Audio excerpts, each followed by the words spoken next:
We're just 1 minute to start the program.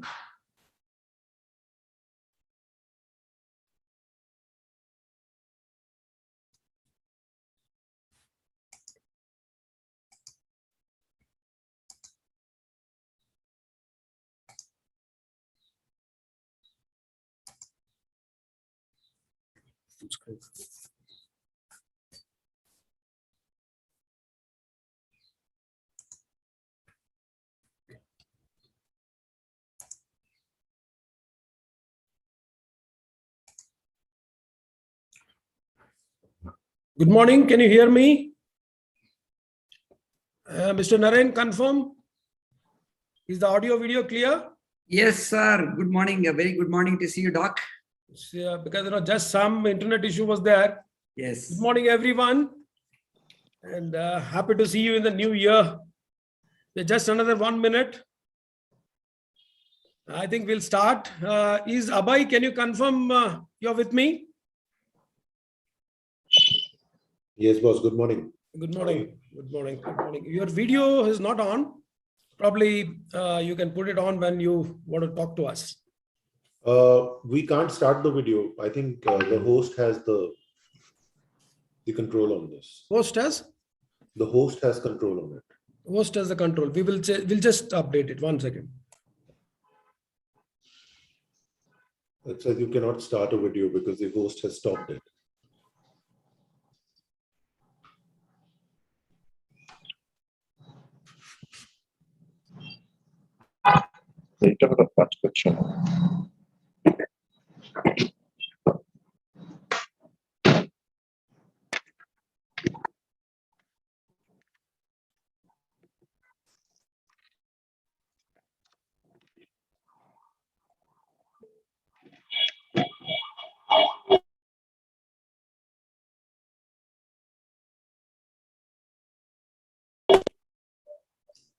Dr. Mesha, I've sent you a picture of the exact error message as well, so you can have a look at it.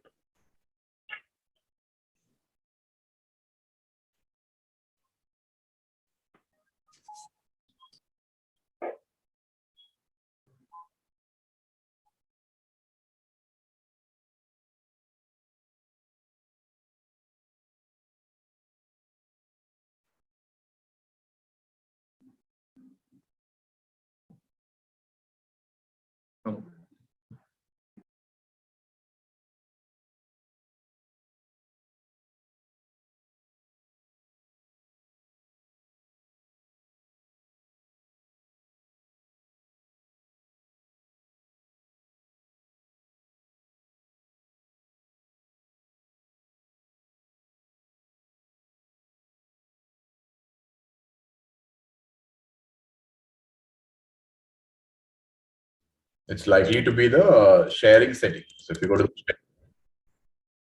the sharing setting and then just enable start video, then you should be able to do that.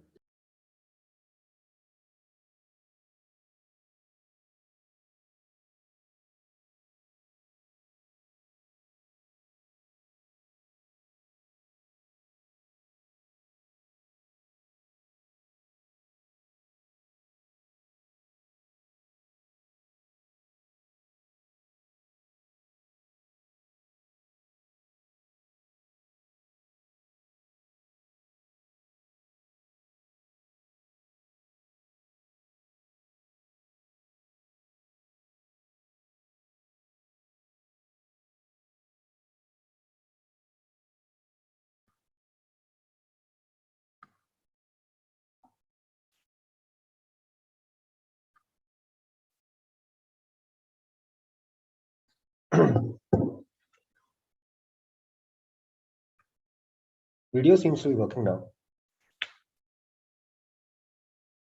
Sir खाली आपका चल रहा है.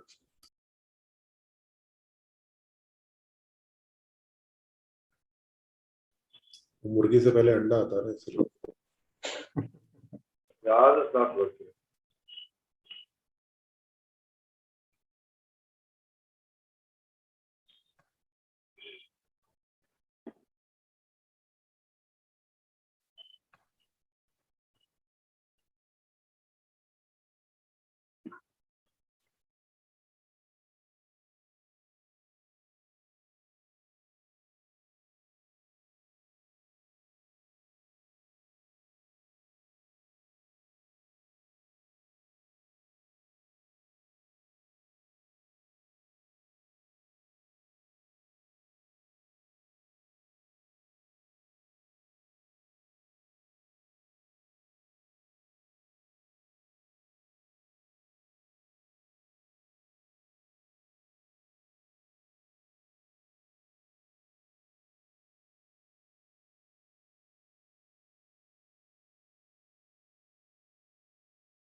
Videos seem to be working now.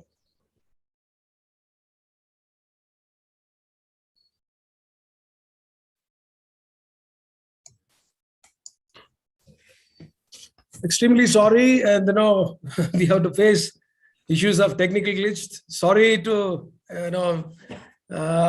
get you back. I hope now everybody is seeing and then visualizing me, and the voice is clear. Sean, All clear, sir. all clear. All clear. So we will start without any much of the time. I think Abhay is back. I can see Abhay also there.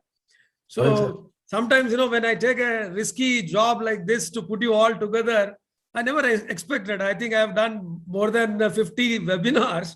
I think the pressure is on me now because of the digitization technology which I wanted to speak. That is testing my nerves today. Anyway, don't worry.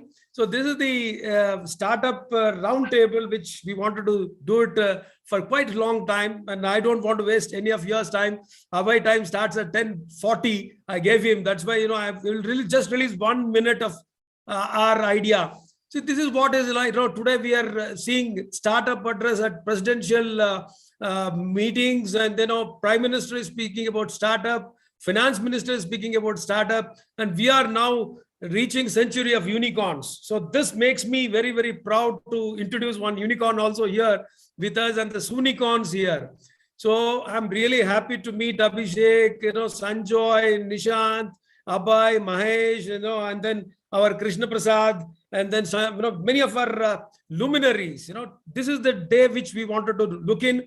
I think now 10:40. Without any ado, now I will call upon Abhay Anjura, the unicorn leader of our food sector. I think, now I want to start with Abhay. Just first the question. Congratulations leading the group and all other unicorns here. So I would like you to answer me, what is the interesting story of your journey from Kashmir to Karnataka and to start the great startup here? Over to Abhay. Well, thank you so much. But, this unicorn, etc., is just noise, doesn't mean much once, you're past it. I think what really matters is the fact that, collectively, along with so many other entrepreneurs here, we've been able to radically change, how animal protein was getting consumed in India just about 5-6 years ago to now. So I think the most heartening thing in all of these 6 years is just to see that, collectively a bunch of committed people are, pushing the envelope on what good consumption should look like, and credit for whatever accolades Licious is getting should go equally to everybody else on the screen, and not to Licious alone, because it's when multiple people come together in trying to create a change that a change happens. No one player ever sort of makes a change happen. So thank you, everybody, just for the fact that collectively, just like us, you've been trying to transform animal protein consumption in India for good. My own personal journey, I don't think is very relevant here, but I think what has been exciting about Vivek this for me and Vivek personally has been the fact that here is an opportunity for us to do what Amul did to milk and dairy many years ago, right? And that's the order of magnitude impact that the industry can experience through consumer-facing entrepreneurship. And we are just lucky and fortunate that that we've been able to be a part of this. And the good thing is that the opportunity is so immense and so large that we can get tired, but the opportunity will not get tired. So so that's really the exciting bit, personally for us, Dr. Mahesh. The second question, Abhay, is what is the uniqueness of your business model? Because everybody is looking at you, because everybody is achievers here. They are the thought leaders. I want to put all the 10. So what is that differentiates Licious? You are aspiring to become Amul in India. Really, congratulations. Can you throw some light on what is a different business model where you did redefining the marketing of our poultry products? Well, I don't think there's any anything unique as such, in terms of one component. I think the uniqueness always lies in execution. Idea का कोई value नहीं होता है sir. मतलब marketing tagline का कोई value नहीं होता if it doesn't come together and consumers believe it is true, right? I mean, you can say anything that you want, but eventually the consumers have to believe, what your marketing tagline or whatever says, right? So I think the uniqueness, truly lies in just execution muscle of the organization, and also this reflects in the repeat behavior that we've been able to see at Licious. And I think that's what we are the proudest of. We have created this outcome in a handful of cities, in less than 15 cities. We're now closer to a little above 1,000 crores in revenue. And out of these 15 cities, 7 cities are less than 1 year old for us. With a handful of consumers that we have ever acquired, a little over 2 million consumers, we've been able to create this outcome. So, we fundamentally believe this is not a spray and pray business, that go on acquiring consumers and someday they'll stick. It's a business of depth, it's a business of quality, and that it has to come true every single time. So it's a business of boring execution, actually. And if you can find joy in boredom, somehow, that's where the cookie really crumbles. So I think that's the uniqueness. I would say the choice of depth, over width, the choice of quality over quantity. So I think that's really what it is, and nothing more than that. Thank you, Abhay. What is the message for the future startup leaders? Because now this is the whole idea of getting all the 10 to create many more. Because I'm being in Government of India, we want more startups to come and we want more unicorns to come. Abhishek is smiling because IIT guys are entering, software guys are entering. Our people are feeling jittery. We have one veterinarian whose daughter started as Mummy's Chicken in Madhya Pradesh. So we want many vets to come and start our brands. What is the message from Licious for the startups? I don't think we are in a position to give any message to startup. We ourselves have barely done anything to sort of get on the podium and sort of speak from a place of authority, but from a place of experience. All that we can say is that our time is here, our time is now, our time is finally here.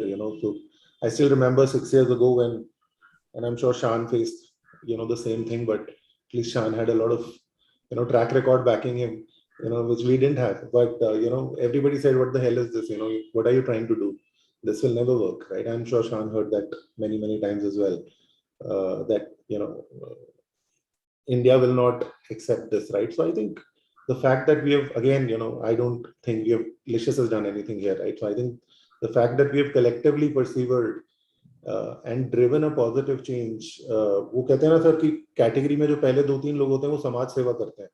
So I think some bit of social work, a few of us have done in the early days, and the fact is that, and we are happy, that social work is finally going to create, like you said, many Sonicons or unicorns. And the happiest day for me and Vivek will be when all of these new startups and other startups will become much bigger than Licious, if they can, right? So that is what joy looks like. The joy for Amul did not become that Amul became the only player in the country. Amul became happy when India became went from being a milk deficient nation to the largest producer of milk. So I think a bunch of people have to come together to make that happen. So the only thing I would want to say is that most of the times the problem is that we think we are competing with each other, and we really are not. We are competing with the 95% unorganized markets and that shopping behavior, right? So if my only request would be, if a bunch of us can come together and keep talking more often, that would be good for the industry. I think that would be good for the fraternity, that would be good for the consumer. I think such forums exist across every industry, but I don't, this industry ever speaks to each other. So somehow we think that, so whatever it is, I think. No, that is my effort now. That's why I'm bringing the roundtable. We will look more roundtables in the future like this. I want to increase the pie. The final question to you is, what is that you are expecting from the producers? Because you are the better marketers and D2C guys, but I want to have now you can see Suguna gentleman is there. You can see Nandos is there. Venki's people are watching. live. We are now around 200 participants across India and the globe. What is that you want to expect from the producers, Abhay? That's the same thing. I think whatever I just said, I think everybody thinks they're competing with us. The fact they're not. So the day they forget that they're competing with us or we are competing with them, that's when, I think we'll all work towards consumerization. See, the fact is, so long as poultry, 95% of it continues to stay in the wet markets of India with the paper rate and FGLP, God save India. No economy in the world has seen consumerization happening in absence of supply chain modernization. And supply chain modernization happens when consumers accept brands and start paying premiums for brands, right? That's when you plow that back into a supply chain and say, here's an opportunity to modernize the supply chain, right? So I think, our collective thrust has to be really consumerization, right? I mean, and in any way or form, right? I mean, Licious is an example of that. Nandos is a great example of that. And so is, tender cuts and fresh to home and so on and so forth, right? But the fact is that this pie has to become bigger, much faster.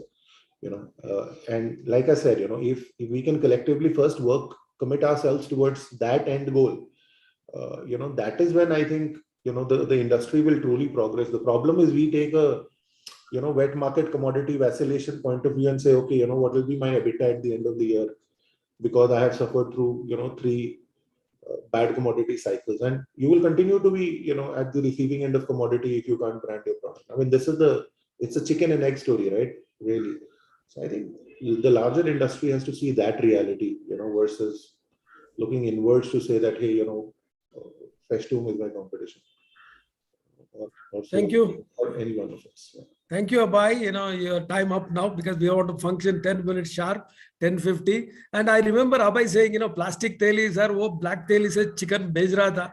अभी मैं देख रहा हूँ ना, जो भी ऊपर है 10 लोग पूरा sexy boxes में दे रहे हैं. People are getting confused like a gift box when they see a chicken box. So that is my really happiness being in Bangalore in North, where Nishant is there, Shan is there, you are there, Sanjay is there, Mahesha is there. All the 10 shops are there in Yelahanka. So that is a great experience for me sitting in Yelahanka and observing all the players grow around the ecosystem. Thank you so much, Abhay, taking time, and wish you to become a great Amul of poultry sector. So now let me call upon Shan, my good friend, and very, very great game engineer, back into India, and then started a great journey of creating fresh to home, FTH. Now, you would have seen full page ads coming in. So over to Shan for your remarks for the event. So thank you, Mahesh sir, and thank you, Abhay, for all those kind words about the category and the industry. We should catch up more often. And Abhay and I keep meeting each other, and then we meet with Naren and a bunch of others. But we should do much more closely. There was an article about 2 years back in Economic Times. The title was Two Ugly Ducklings. I don't know, Abhay, what the title was. Two ugly ducklings now finally started having wings. That, I think, pretty much describes the thesis of how, the external investors, right? Because at the end of the day, entrepreneurs, start the business, but, the sort of tide when, I started, or all of the rest of the guys, Abhay and the rest of you guys started as well, is there enough depth in this industry to be branded as a B2C brand and then be separate from your big baskets and the sort of grocery in general? It was very difficult initially. Nobody really believed in the cause that there is a vertical niche. And the reason for that, I think, is largely because investors have a herd mentality. They typically look at seeing if this similar pattern has actually happened in a China or the US or the others. And there is no sort of, or to my knowledge, separate fish and meat brand in the West, right? But whenever I've tried telling investors initially that eating habits of Indians or Asians in this part is quite different from what it used to be. The wet market phenomena is quite different. It was really harder to believe. So it's almost vindictive now after sort of 6 years and a lot of hard work to see that people have really recognized this as a separate category. And I think it's kudos to everybody in this group, especially all the veterans, right, both from the poultry side and all of the research and others back to this side. Our business spans both India and UAE, And I can see the quantum of difference, right, between sort of, what we take for granted, right? All of our research, our government support, Mahesh sir, what you're doing, the poultry, the feed mill backends, the hatcheries, all of that stuff, right? Pretty much does not really exist in UAE. I mean, then you dip your hand in UAE and you understand it firsthand. So it's really when I'll tackle your last question first, Mahesh sir, on what the industry has to do for us. Actually, I'm really thankful for the industry. I'm thankful that the industry happened and is here in the first place, because without you guys, we couldn't have really created these kind of brands, right? It's really hard to imagine doing this without that 50 or 60 or 100 years of sort of research that the poultry industry have come. So my heartfelt thanks to everybody in this group for enabling us. My journey started in 2015. I was a serial entrepreneur. I've done a bunch of different gigs in the Valley. Starting the last was really a gaming company. And we took it public called Zynga. And I created games like Farmville and Mafia Wars and so on. And before that, I was an engineer. I've created companies and I've sold 2 companies. One that was at a good exit, and the other was a so-so exit. So balance sheet was sort of normal between these 2 companies. And then I joined a company called Zynga, where it was a great exit, right? It was a multi-billion-dollar exit in Nasdaq. And then I decided to get into the venture because my current co-founder, Matthew, had started a similar venture in 2011-12 times in Cochin. He had started a company called C2Home.com, which was shipping fish from Cochin to Bangalore and Delhi. I think it was done in sort of middle of 2011, making it perhaps a much more earlier e-grocery player than a Big Basket or a Grofers or the others. But Matthew was a traditional fish exporter. He didn't really understand all of the stuff that we now bring to the table, like technology and a bunch of the other skills that differentiates us, marketing and others. And it was also harder for him to raise capital. So as a result, the venture was very good from a quality standpoint, could not scale sort of from a financial standpoint. And to some extent, that reflects the state of many of the sort of the early attempts in this segment, right? And so what happened at that point of time is I was a CEO for Zynga in India, and I was running a reasonably large-scale software company. And at that point, I was buying fish from Matthew's company, C2Home.com. One fine moment, Matthew shut down, and I couldn't get good fish. So, like all of the entrepreneurs here, we all love, and we all started this as a way of solving our own problems, which is like the lack of not getting great fish and meat, for that matter. And then I would go back to him, and he was not available socially. He was not there on Facebook. He was not there on LinkedIn. Literally went to Cochin and figured this guy out, and then convinced him to start a new company. That's how Fresh to Home was born. Thankfully, we've had a lot of traction. We are now exceeding about 1,000 crores in revenue. We've done close to about 30,000 tons of produce on an annual basis across 1.5 million orders per month, across sort of 2 million-ish consumer base. Interesting thing that I'm seeing is that while our traditional markets like Bangalore and Delhi continue to grow, we're seeing a fair amount of traction from satellite cities. And I'm sure that many of you guys in this group who have actually dealt with smaller cities are also now seeing it. We are now seeing that. So I think that the potential for creating a D2C brand in poultry that spans pan-India is enormous. And it's all built on the edifice that you guys have created. And I'm thankful for that. Thank you, Sean. What is the message for the startup guys? Because this is the whole idea of bringing you all, everybody watching across India, from poultry fraternity, academics, children of vets, and children of, poultry farmers, entrepreneurs. What is the message? Why you guys are not connected in poultry and achieving great heights in poultry? So that is a message. Everybody is worried. I think if you ask me or Abhay, we all have experts in our team, right? Without the expertise, we cannot do that. I had Matthew, I had other people in the team which are doing that. But I think just from a message standpoint, I think it's time that we have to look at sort of this business in a new set of eyes. I mean, wet market, India, I believe, is among the few places where the slaughtering of the birds right in the middle of the city, which can be a environmental hazard, is still not contained yet, right? The new regulation will have to come. And I think together that will actually modernize the supply chain. It will actually create a better quality produce for the end consumer. So I guess all of us have to be prepared in one form or the other. I echo Abhay's words on brand. We have to create brands. Otherwise, at some point, there will be less differentiation as you go along. Or we have to figure out that I'm not a brand. I'm very steadily focused on sort of the poultry supply chain, and then create deep and long partnerships or do either one of that. I personally look at whenever I look at a venture, I look at it as, is there enough of a market, and that tick box is already ticked for all of us, right? I don't think anybody needs to question that. And I suspect it'll keep getting bigger and bigger, right? We use BCG for our commercial diligence this time. And it was a $50 billion market, of which, in tier 1 and above a particular income level was about $22 billion US. So that's an extremely large market for fish and meat. I think we'll continue to tap into it, continue to look at newer methodology.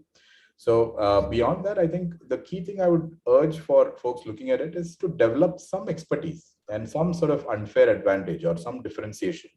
Now, it might be that you have a particular marinated recipe, you have a particular way of, or you're focusing on a particular market where there is less competition. So I'd look at it from that sense is, if there is what is the clear sort of unmet need or undifferentiated advantage that you can bring?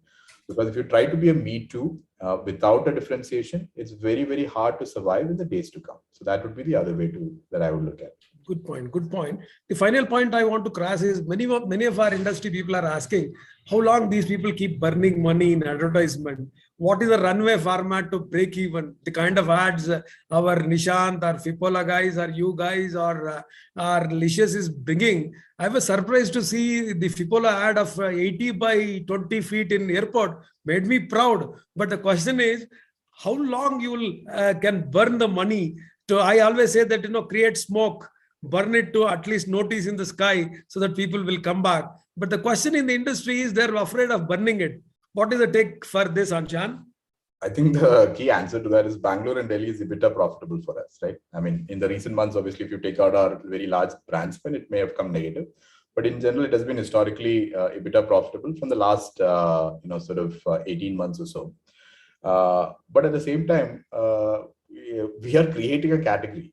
And that is the social service that Abhay alluded to. Is essentially without changing consumers' habits, it is very unlikely that we can actually move to a much more, and it does take fair amount of capital. It does take concentrated effort. Unfortunately, it may not be attributed to just one brand. By any of us doing it, the entire ecosystem will benefit because we are changing consumer behavior from an offline manner to online. Some of us are doing different tags to do it. I'm sure that your Tendercuts and Fipolas and Nandos are all trying from an offline first approach, trying to go online. There are other players who are trying a pure, like us, or Licious, who are trying a purely online first approach. There are multiple ways we'll do it, but we'll eventually get to the target, which is to move a consumer who is steadily going to a wet market back to coming into a different kind of purchasing habit. That will take capital, and it will unfortunately take time. But now that we've reached a particular revenue threshold, we are seeing signs of profitability. So like I told you, our two mature cities have been historically EBITDA profitable. But the newer cities are not, and that will take fair amount of spend as a concentrated effort across this group to get there. Thank you. As our Honorable Prime Minister said, we are putting a lot of capex, 7.5 lakh crores. See, we have to fire the engine somewhere to go ahead in the economy. Thank you, Sean, for your time. And now I'll move on to our own good friend, Naren. And, Naren has a legacy of producer and a startup marketer. And, he has been very close to us from their father's perspective also. They led the industry from infancy. Over to Naren. Good morning, Doc. Morning, Sean and Nishant, everybody here, Mahesh. Wonderful to be on this forum, and a special warm good morning to all my industry brothers and sisters. So our own journey actually began because of a need, right? We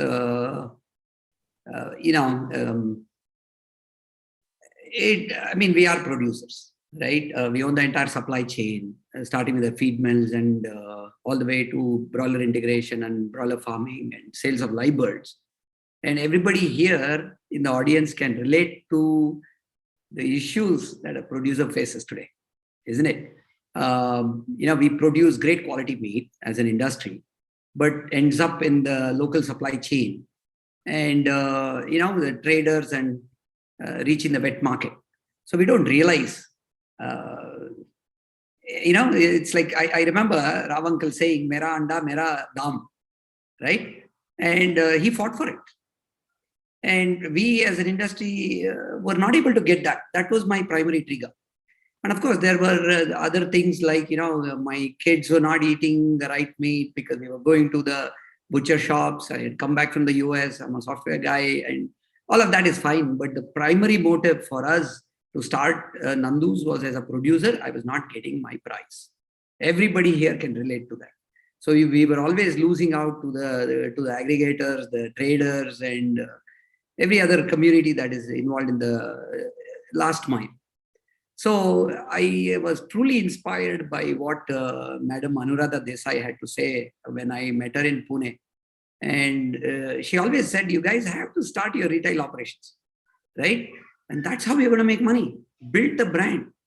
And we had some experience having built a brand. My father had built the Nandos brand in 1989, but way too early. So I ran with that brand in 2017, and we took a promise and we said we'll be free of antibiotics. We will use no inorganic vitamins and minerals. We'll go completely organic on those, and then go without the use of AGPs. And fantastic team at Nandos, great encouragement from the industry. The farmers pitched in so passionately. So we had to kind of re-engineer the whole thought process. And that's how Nandos was born. The idea was to go hyper-local and omni-channel. So today we operate in 2 states, Bangalore and Hyderabad. And, with about 55 outlets, we have a large presence. And I'm glad we did that. I get my prize finally, right? So, my advice to my industry colleagues is go out there and build your own brands. Don't be afraid, right? I always say this in all the forums. And that's how one can make, bring value to what one's efforts, right? And I must say this, Dr. Mahesh, the pioneer in all of this is one Mr. Hegde from Lifeline. He's been a true inspiration too. It's incredible that, almost 15 or 18 years ago, he put meat retailing on the map. Today Lifeline is an incredible brand, and he has been a true inspiration. So I draw my inspiration from my industry colleagues and their expertise in producing this great quality meat, and the need for us to get to the end consumer. Right? So that's the story about Nandos. So what is the expectation from these guys now? You are a producer and a startup. So because, as I see even Suguna is a decacorn, because now we are calling unicorns these days. But if you see Suguna's story, Suguna started with 5,000 rupees and 5,000 birds. Yeah. Today they are decacorn with almost like 12,000 crore, revenue run in a year. And if you multiply by 5x, I would see that they are decacorns. But now they are also learning the trade from Shan and Abai, and they created Delfresh with 100 crore investment, things like that. So what made you to create a Nandos as a startup and coming out and thrilling others? Because I keep challenging my industry brothers. That's why I kept you two together here. I want many more Delfresh, many more Nandos, many more Snehas to come into picture. So what made you to come this way from US? You're back. I could see Ferrari driving, and he's a great enthusiast of cars. I don't know how many of you know. So he has a lot of cars. I think Abhishek and Nishant and others guys to come in Bangalore and test his thing. So why do you think that Nandos is a brand you wanted to create as a startup? Yeah. So poultry has been our lifeblood. We are a 58-year-old company, and all I heard from my childhood was farm, chicken, retailing, paper rate, cutting. Audience can understand what I'm alluding to, right? And poultry was always in my heart. Although I spent quite a number of years in tech, technology areas and worked for a couple of startups. I always had it that I wanted to come back and do something different. So my journey started with modernizing all our breeding farms. Very happy to say that we are extremely sustainable. I think one of the only few player, handful of players in India who subscribed to the whole concept of sustainable animal production. This was 10 years ago, and everybody thought I was nuts. Right? We are glad we did that with biogas and solar and automation and all of that. The fact was the industry is producing great quality meat and we are not getting price. That is it.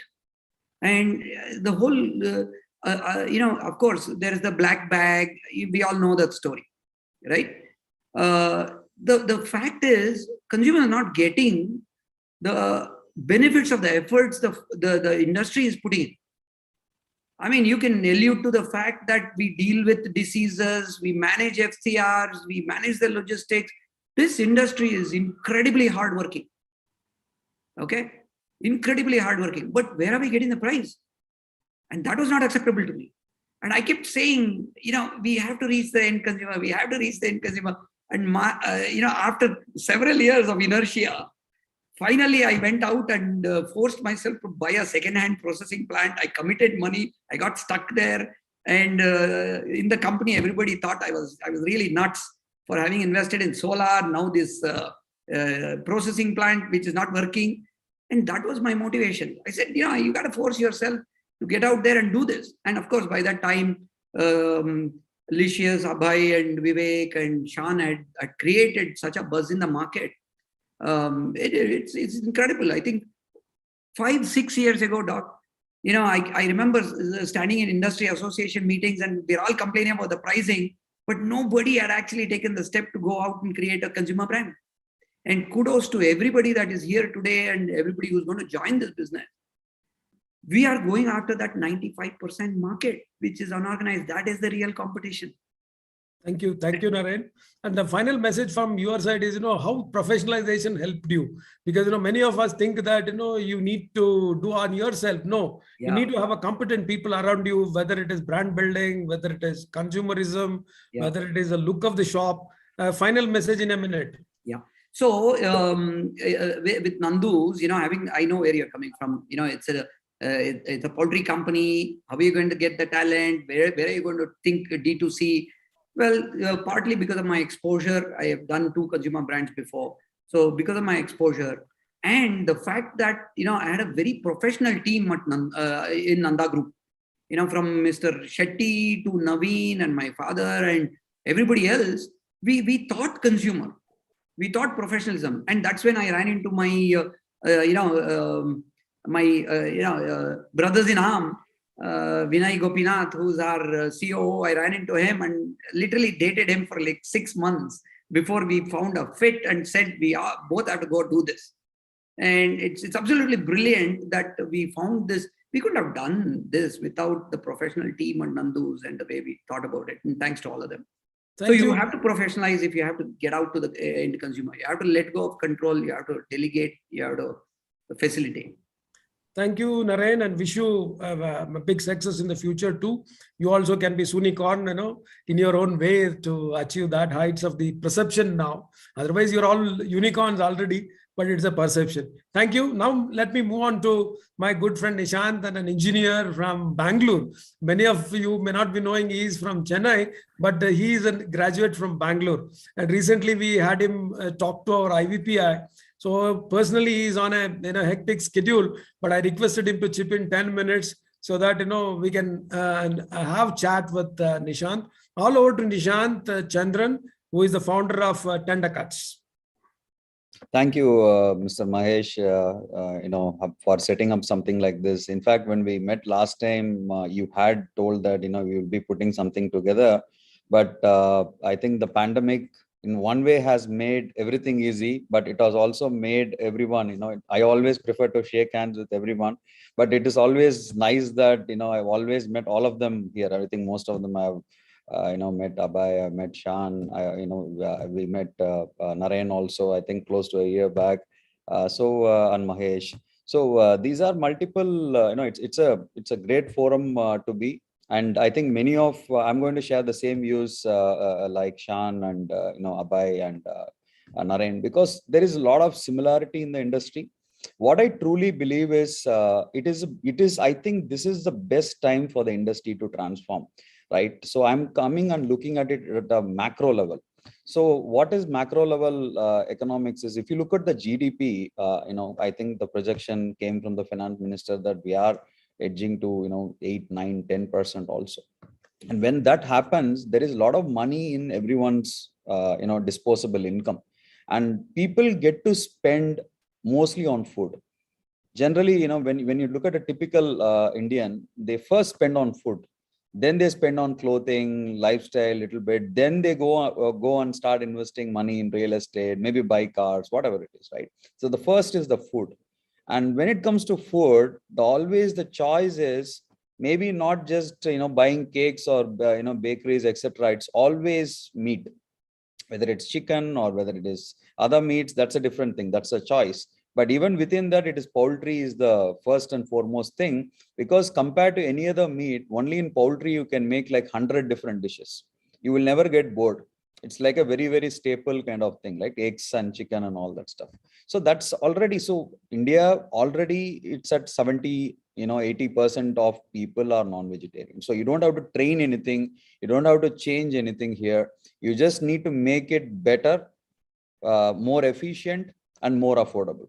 So that's been where we have been thinking about how to do all of that, how to build a tech-enabled supply chain. And when I say supply chain, there are two parts to it. I think Naren covered the back end side of it, and he knows the back end quite well. He has been doing it for like 70 years now. 50, 60 years. But what the real problem is in the front end, right? So the real problem is in the front end, because from the farm, it's more or less there. I mean, of course, there are some improvements someone can do, but I think the middle layer and the last mile is where the real problem is. So when we started, that was the whole thing. And also to tell you about my story, I was running a payments company. After selling it to a company based out of Paris called Ingenico. So I was traveling to Paris, and I'm a hardcore chicken and mutton kind of a person, and eating that kind of a French food every single day is, I mean, of course the wine is nice, but the food is very bland and you don't have any spice at all. So I had to probably move to a service department. I used to get all those masalas and ingredients from India, because I used to go like every week I used to be there. The next week I used to be there in India, right? So I used to go to these meat markets in Paris. So that's when I was amazed. I liked it. It was very clean. It was very, very nice. The buying experience was great. You had a lot of choices. See, today, another thing what all the people here have created is, I think before all of us here, if someone was going to buy chicken, there was only two choices. Whether you want small piece or large piece, that's all. There was no differentiation. But when you go to a restaurant, you will see different things like, chicken lollipop, chicken wings alone. And you can't buy a chicken wings alone, right? They will only say you have to buy the whole chicken. So all these things where there was no choices, there was no assortments, there was no grading at all. I think the industry not just changed for good, but even it has given more choices to the customer. So that is what I truly, at least 6-7 years, that's what I saw in Paris. Of course, in Brussels, many part of Europe. And coming back to India, once an entrepreneur, always an entrepreneur. You can't do anything else. And after exiting something, I was, one fine day. Usually, there's always a stigma in India, right? The women don't go to buy meat. It's always the men which goes to buy meat. So fortunately, that day I had to go, and that is when I was easily able to compare the broken experience here and the great experience there. Then I said, why not? Then the question was, how can I do it? I have nothing, I don't know anything about the industry. But the biggest strength was there was no baggage, right? So when you start afresh, and you completely think outside the box, and then we do. Today, we are present in 3 cities. We are market leaders in Chennai. We are also market leaders in Hyderabad. Bangalore, we are just entering.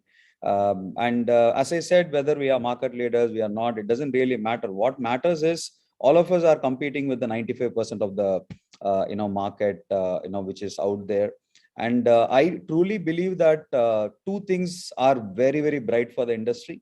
One is it's a $40 billion industry. In the next 5 years, it's poised to go to 90 billion. That's a massive number. I mean, I've not seen any other commodity growing like this based on the reports. And second is there is a lot of transformation which has to come from the government side to move these kind of environmental hazards, hygiene issues, because any developed economy doesn't have something like this, right? So these are some things will definitely change. And I think all of us here are, it's not a winner takes all. I mean, it's a huge market. I mean, probably this market's, size is some countries' GDP itself, right? We are talking about that kind of a massive opportunity. And this is a repeat purchase business, right? So it's not like, you buy something and you don't. So that is what really excites me. That is what really, when I wake up every day and see that, how you are transforming the industry, right? So even we are transforming the workforce. So it's not just, so if you go and talk to our, meat experts, I mean, they are called butchers, but we call them meat experts. So even their hygiene conditions have improved. So we started to understand that people who had asthma when they were working in wet market are not having that when they are working in an organized sector. So it's not just about changing the consumer, you're changing your ecosystem, you are changing your buying behavior from farmer, you are offering a better price. So all of these things, I think all of us are trying to build, a beautiful, industry. I think this is a great time. And so that's my point of view. Nishant, I have a question. Many of people are thinking, why did you start stores first and then push together online? It is an omni-channel. Mostly you and Fipola and other guys, driving through a shop model cities. So what is the crux in it? There's a question also from the audience. And why did you start shops across the cities? Yeah. So it's an interesting question. Our initial plan was to start online only because I'm coming from a payments business, seen Flipkart, Myntra. We wanted to do it only online. But accidentally we found, when you start, how do you start, right? You need to start from one location. I can't go and say, boss, start 5 locations, put 1 unit, this and that, right? I can't do that. I want to first try and see if it works. So luckily the first location was actually a retail store. Otherwise, there was no reason to start that. But then we thought, why not? And of course, all of our stores, you would notice, it's a 1,200 square feet to 1,500 square feet store. So front area is the customer area, but that's only 1/3 of our store. 2/3 is our processing, storage, and all of that, right? So that was the exact format what we started. And then we kind of understood that majority business was happening online for us also. So always as a company, our focus was online. And even today, 80% of our business comes online. So we are not like an offline brand. We are an online brand with a retail presence. So what is the biggest advantage is it reduces the supply chain. So for example, in online business, what happens is the meat comes one day, you process it, you pack it, and then you deliver it, right? So whereas in this kind of an integrator or a distributed model, what happens is the meat is freshly cut after the customer places the order. So that we really saw a lot of differentiation, and we were one of the first to bring this kind of a differentiation to the industry. And we just want to double down on that. So, and also it gives us some advantage. So if I go to a new city, I need not spend on a central processing unit and huge investments, etc. You can just go and open 3 or 4 stores and then you are set. So this is the reason. See, I was not a genius 5 years back to figure out what I'm telling you today. But 5 years back, it was an accident. We just got started like that. Then we immediately moved online, and we were fortunate to measure both the things, central model versus a distributed model. And then we definitely saw a lot of merits on this distributed model with the retail store. So basically, it's like a factory outlet. Basically we are producing a factory, and then you have a front end outlet, so customers can also buy. So it's a online driven retail model, but not a retail driven online model. So that's the reason we stuck to our guns to that. And of course, we wanted to differentiate. When you start, you need to have a differentiation, because otherwise it becomes very difficult. Thank you, Nishant, taking out time. happy journey or happy wherever you are there, take care. So thank you so much. Wish you a unicorn, as we are all anticipating all unicorns to be out of this 10. Thank you, Nishant. Take care. Thank you so much. And fellow panelists, it's all pleasure meeting you.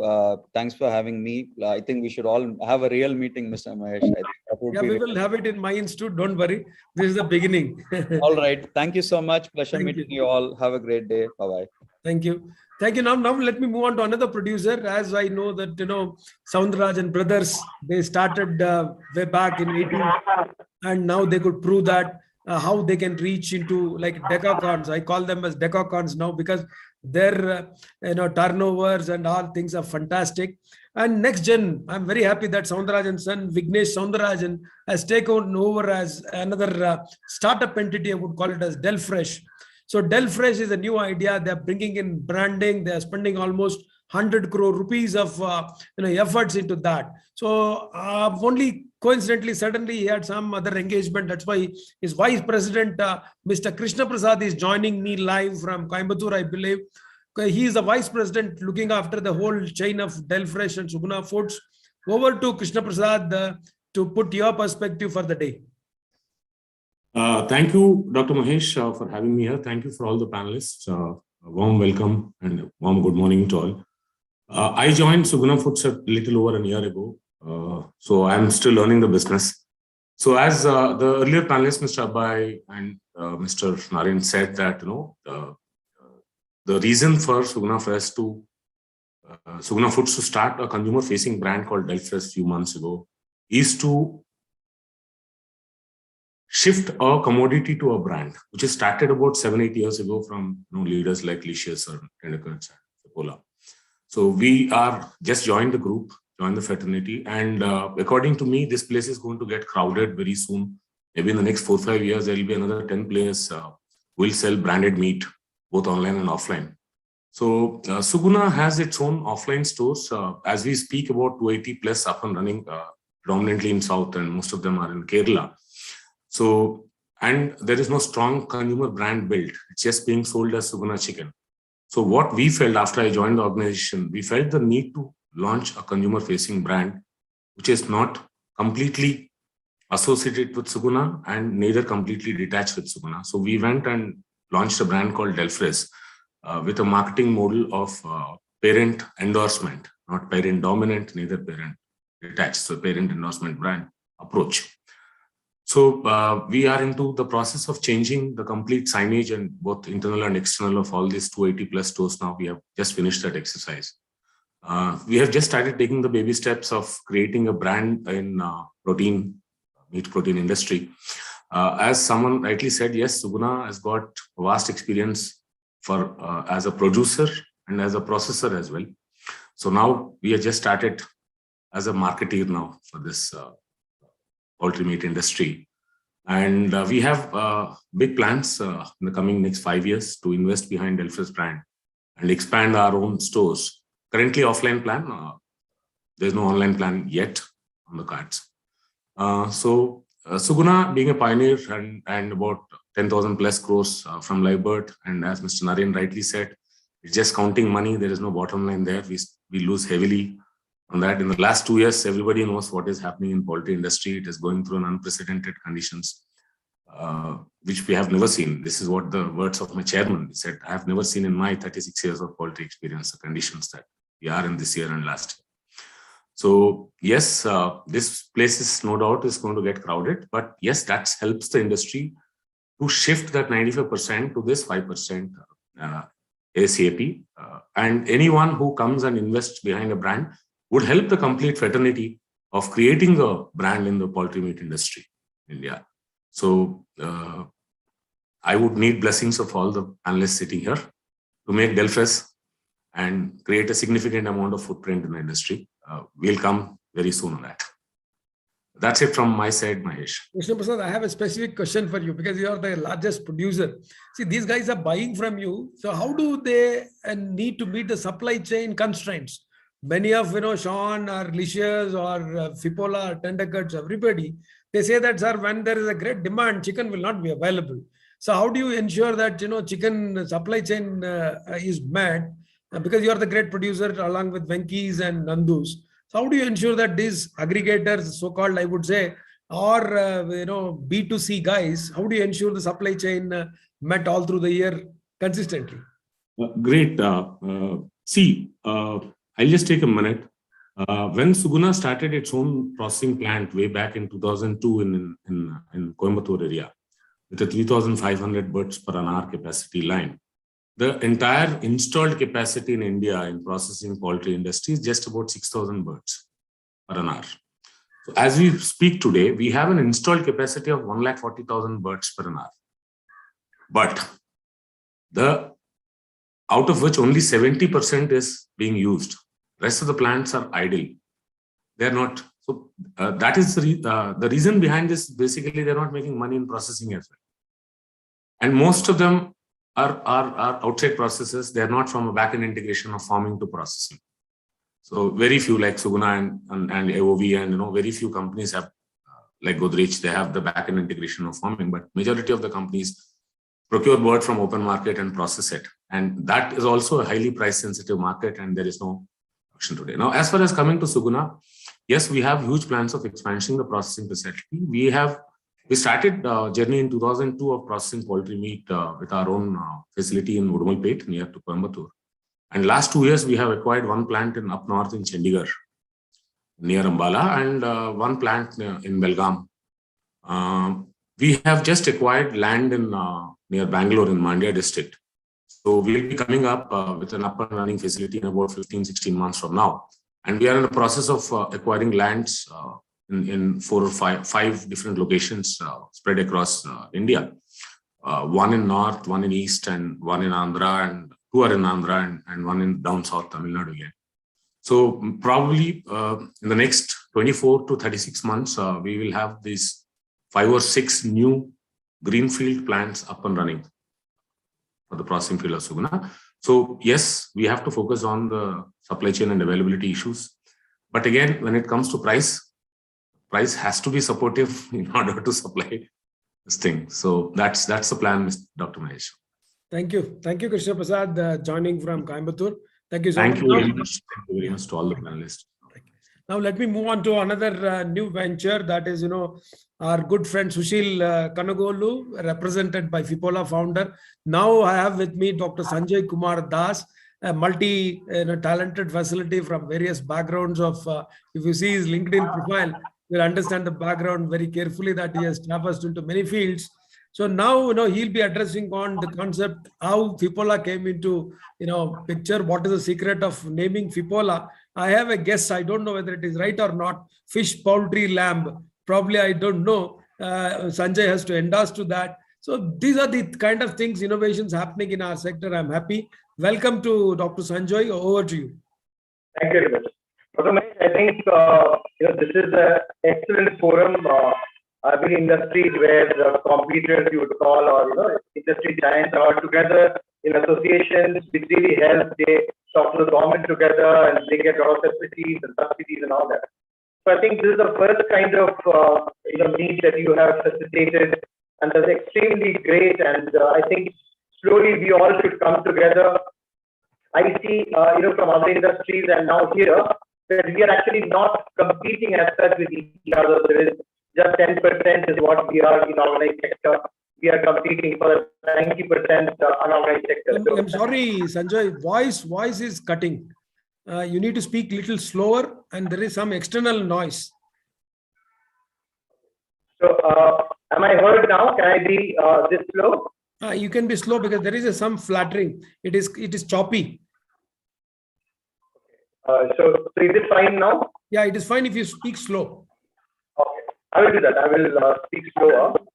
I'm sorry about the connection. I think it all goes with our founder, Sushil Kanagolu. Of course, most of you know, you are not aware of me. You have not spoken. My name is Dr. Sanjay Kumar Das. I'm the COO, Chief Operating Officer, after Sushil Kanagolu. So, yeah, like Dr. Mahesh said, Fipola is an acronym of fish, poultry, and lamb that Sushil kept. And Sushil did his MBA in UK in Manchester Business School, and he worked his retail there as a student afterwards.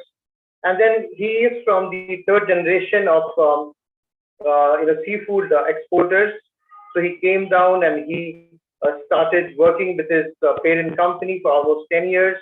And then, like most of you, he also found all these issues in terms of the market in seafood and meat, and then he found this as opportunity and also to help the society. So just for the knowledge of the 186 participants, let me tell you, of course, the panelists are masters of this knowledge.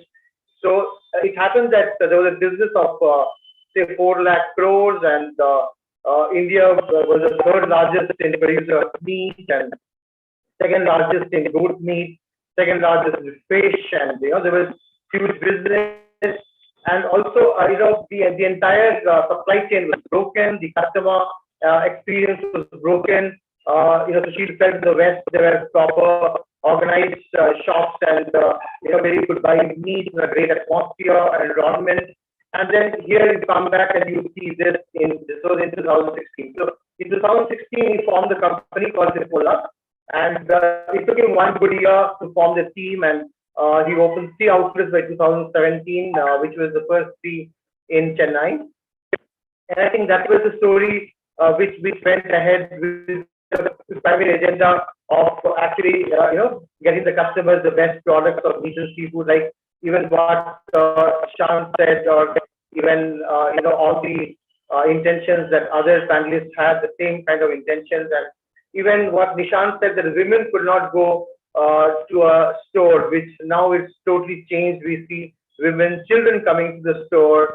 Our stores are so much fabulous with hospitality. Also, I come from hospitality background. We're trying to incorporate the next level of service in the stores as well. So we have started something called as exclusive stores also. So you have neighborhood stores and then exclusive stores wherein you get many more facilities like hospitality, etc. And so this was a story, how Sushil Kanugolu started this Cipolla in 2017. And that's a story which has continued. Then in 2018, there were 9 stores, and 2020, I took over when we had 17 stores. And after that, the story is like, we grew by 5 times. Now we are 61 stores, going to reach 100 stores in March 22. We are almost 1,200 staff now. From 270, what I saw 2 years back, to 1,200. We have invested almost 140 crores by tonight, and we are trying for more investments. So we are just going on the path to success. Yeah, Dr. Sanjay, I have a specific curious question. Why did you choose the color yellow? Many stores across the platform, I see darker colors like pink or red or anything. If you see any of the background also, like My Chicken or Tender Cuts or any of these guys, Lifeline. So they all, even Licious, choose red. Why did you choose yellow? So what Sushil told me the story was, his idea of yellow was that if you go to a food and beverage business, you see the different colors. Like you have red for red meat, and you have yellow for the chicken or yellow meat, and then you have fish and the seafood with blue color. So yellow was the chicken, and almost 37% of our sales were from chicken and chicken products. So that was the reason that he wanted yellow, and yellow is also a softer color. Was a great color to look at, and the background, it came out very well on a yellow background. Another curious question, picking up from your ad, you say that you're the smell-free shop in the city. So what is that, you made? People were curious to understand, how did you put that tagline as smell-free shop? An excellent question. Actually, what happened is 2 years back, when I joined in at Sushil, we all wanted to plan a larger scale of business, larger scale of stores. So we sat down and did research with many other industry experts, even food and beverage restaurant experts, and so on. And almost for 3 to 4 months, and we came up with an architecture. Like if you go to any of our stores, you will see the new stores that have come in the last 1.5 years are in 3 chambers. So you actually have the meat butchering in the 3rd chamber, and in the 2nd chamber is the display, and you are standing in the front, and you are not able to smell the meat at all. So that entire experience, you're able to see, you're able to talk, but you are not able to smell that entire bad odor that we call of the meat and seafood. So that's an excellent research and success, I would say. And then you'll be fascinated when the customers came in, from the other shops, of course, wherever we open new in Bangalore, Hyderabad, the first thing they said, "Oh, this smells sweet totally," And that experience was amazing. And I called up Sushi and said, "Look, it has worked, it has really worked, and people feel so good about it." Thank you. Any message for the new startups? Because now many people want to start shops like you. I call them as a mobile shop experience kind of thing. Earlier, we've seen Airtel, Vodafone. These guys used to set up a beautiful experiential shops, like the kind of coffee day experience kind of shops. So what is the message, since you and Tender Cuts came out with shop models which are visible across the city? So what is the take on that, Dr. Sanjay? I think, along with Tender Cuts and we are a kind of omni-channel player. So we have online and offline, and our omni-channel is a very pure omni-channel. We are exactly 50% of online and offline. So we understand the customer is God, and we relate to the customer so much. The digital experience creates that customer, that one-to-one, the talking and taking feedback and so on and so forth. So it's a great experience. So pertaining to your question, I would say that not only that, now that we have successfully launched so many companies and we have been taking the market share from that 95% to 90, and then we'll become 85 and 80. So we'll become, say, probably 20% of the entire market slowly. And that's a huge, huge market. We also have to give great experiences. We have to form shops which are smell-free, which are good-looking, which will be created and will be an example, as compared to the West. So whenever they go to West, say US, Canada, UK, they feel the shops are so good and so beautiful. So even in India, we should form such. I don't say that it's very expensive. Like Nishant, even we have been making 1,500, 1,400 square feet, and now we're also making smaller and larger. So there are different models, like we say, but all the models will give you similar experience, similar price, and similar friendly experience as well. So that's my message, that let's also give them the next level, the next stage to the customer, wherein the customer feels that, oh, I went to a 3-star store, I don't call it 5-star, 3-star store, and such was the hospitality and such was the product and everything. What is the average expenditure per shop, Dr. Sanjay, if you don't mind revealing? Or we can.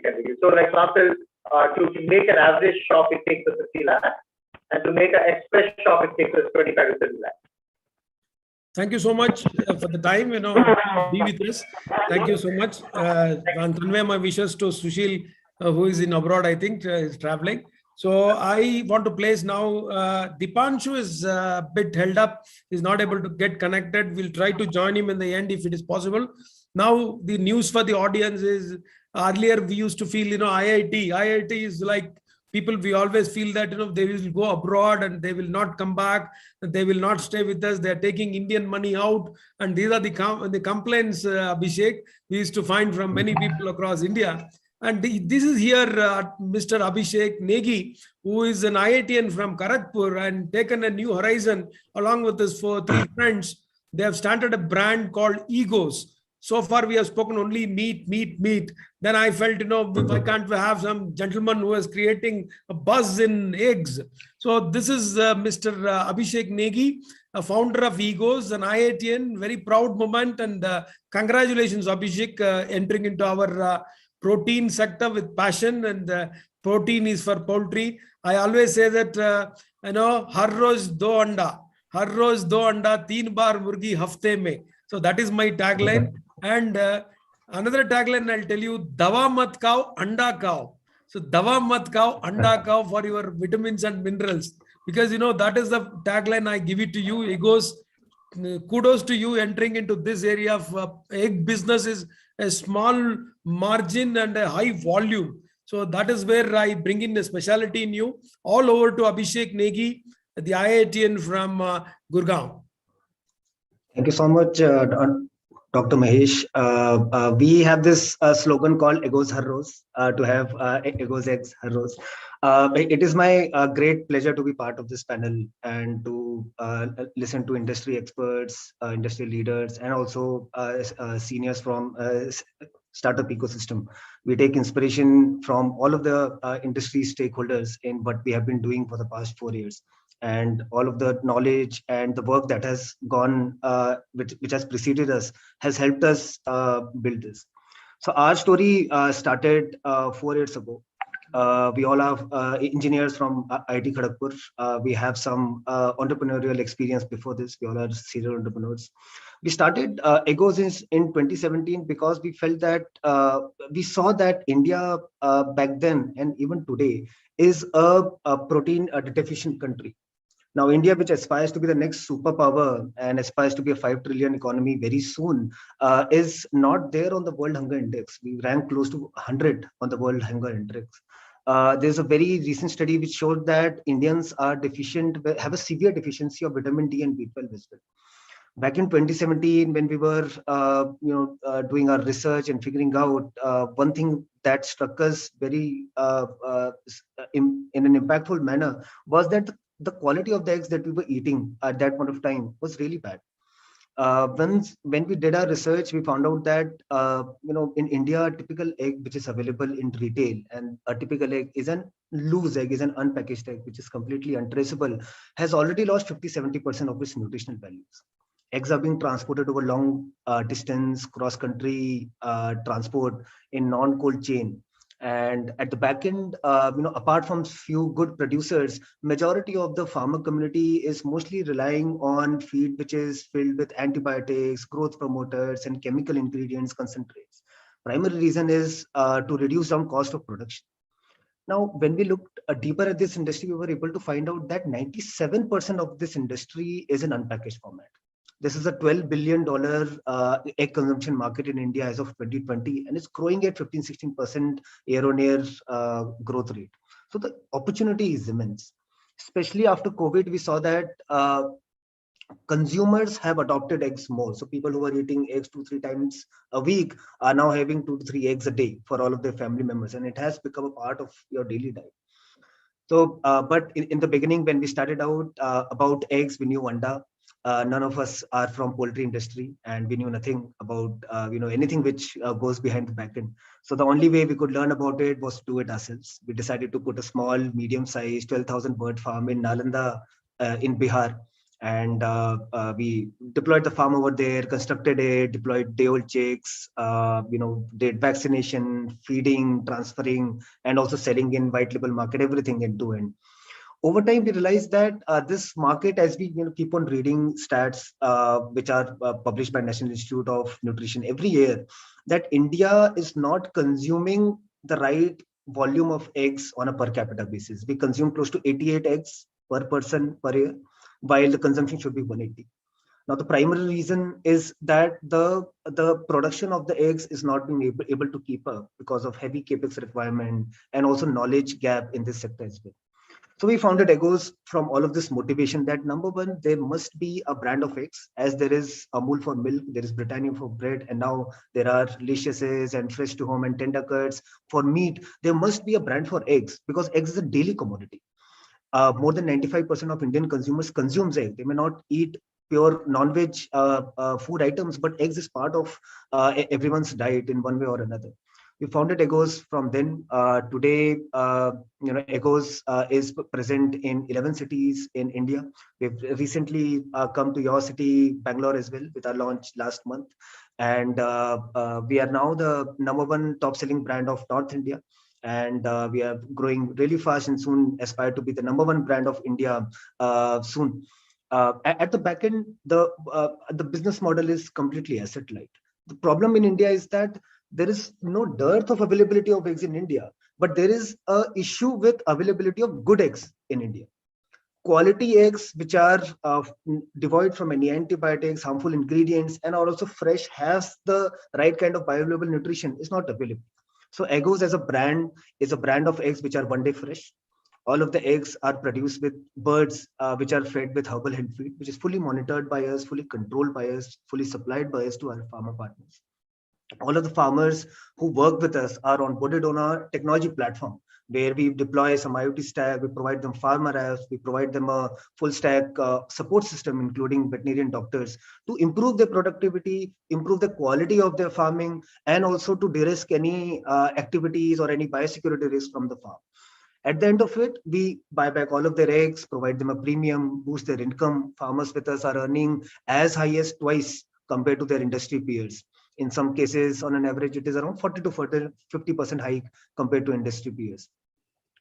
Uh, uh, then we take all of these eggs and fully process them in an automated fashion, with where they go under proper cleaning, UV sanitization, proper grading, and then we roll it out to the market via omni-channel distribution format. So it's not Eggos as a D2C only, website only play. We are available wherever the consumer is thinking eggs. We are available in your nearby Kirana. We are top selling brand of Milk Basket, Big Basket. We're there in your nearby Easy Day, Reliance Fresh. You name a store, we are there. At least in North India and soon to be in entire country. Our aspirations for Eggos is to build the next Amul. What Amul has done for milk industry, and especially for bringing quality nutrition and improving the nutrition index of the country by providing good milk to everyone. But various other brands like Ashirvad Atta has done for wheat by providing quality and tamper-proof atta to everyone. We want to do the same both for eggs. And thank you so much for having me on this panel. Over to you, sir. Thank you, Abhishek. And I have a question to you. What is the volume now you are handling it? And are you happy quitting IITian role and entering into this sort of protein industry? Because, generally IIT guys will go into many startups of digital world. So what is your answer for these two questions? Broadly, we process close to 6 million eggs on a monthly basis through our system right now. And we are a very young startup. We've launched Eggos brand only 15 months ago. So for the initial parts of our journey, we spent on the back end, we spent in doing farming, in perfecting the playbook, in perfecting the technology, the AI and ML, which will go inside it. And we launched the brand in October, September 2020. And since then, we have been scaling it up. And now we are top selling brand of North India. So as far as our motivation goes, so as a team, we have been building startups before this. So I was running a cab aggregation consumer internet brand before this. My co-founders were running something in VR tech, or they were part of early startup ecosystem. What we are really inspired by today is that the ecosystem which has been made available, especially from industry leaders, but also which is being accelerated by government and through various programs, through fund programs and various other things, has provides a big motivation that we can also think big and solve a larger problem which can really have an impact on human lives, on the nutrition what they're eating. So that motivated us. And we've received immense support since then. Our journey started from Bihar, we expanded to Madhya Pradesh, then Uttar Pradesh, now we are in NCR, and now we are also entered Bangalore. We are also thankful, to partner with NABARD, who is also our investor shareholder. They led our Series A just last year, a few months ago. And that shows us that even government and all of the agencies are also taking an active role to solve this nutrition problem, because it has to go away. Otherwise, how can the next generation and the people of India, which holds 20% of the world's population, how will they grow and how will they, improve their livelihoods? Thank you so much. It's an inspiration for our younger generation who are watching, our next generation who are kids. Hold on, there are a lot of questions. I'll come back in the end. I'll have another two speakers. Wish you all the best, Abhishek and Egos, to reach across India. So that is a real multiplier for you. So now we are coming into two other entrepreneurs who are ground up. I would say ground up. The reason is they are the thick and thin of the industry. They have seen from farms to distribution to ground up. So whatever we saw from is up, not up, down. So he shares my name also, Mr. Mahesha, and he is from My Chicken and More. So you need to believe the kind of shops he has put up in Bangalore, double-storied shops. So it is just about 8 kilometers from this place where I'm staying in Yelahanka. So fantastic experience. And this is a guy he speaks very less, but man of action. So Mr. Mahesha, all over to you. He is the founder of My Chicken and More. Yeah. Good morning, Dr. Mahesh sir. Thank you so much. Yeah. You can So, share the presentation. Yeah. Yeah, please allow me to share the presentation. Yeah, you do it. Not a problem. This host disable the participant screen sharing. All Please. panelists will just do it. 1 second. Yes, I got it now. Yeah.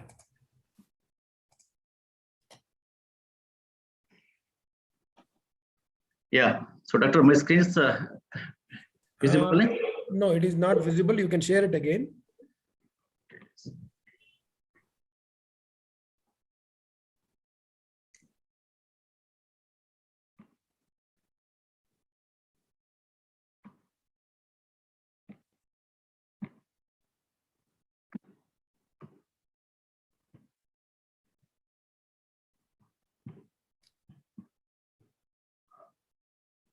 Can you try?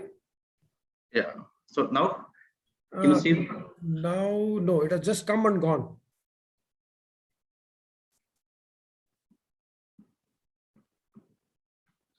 Screen sharing has failed. Okay.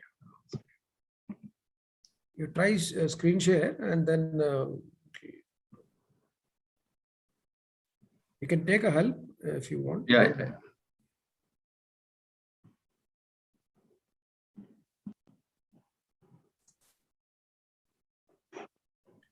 Meanwhile, I'll answer some question, why most of the companies are focused on Bangalore.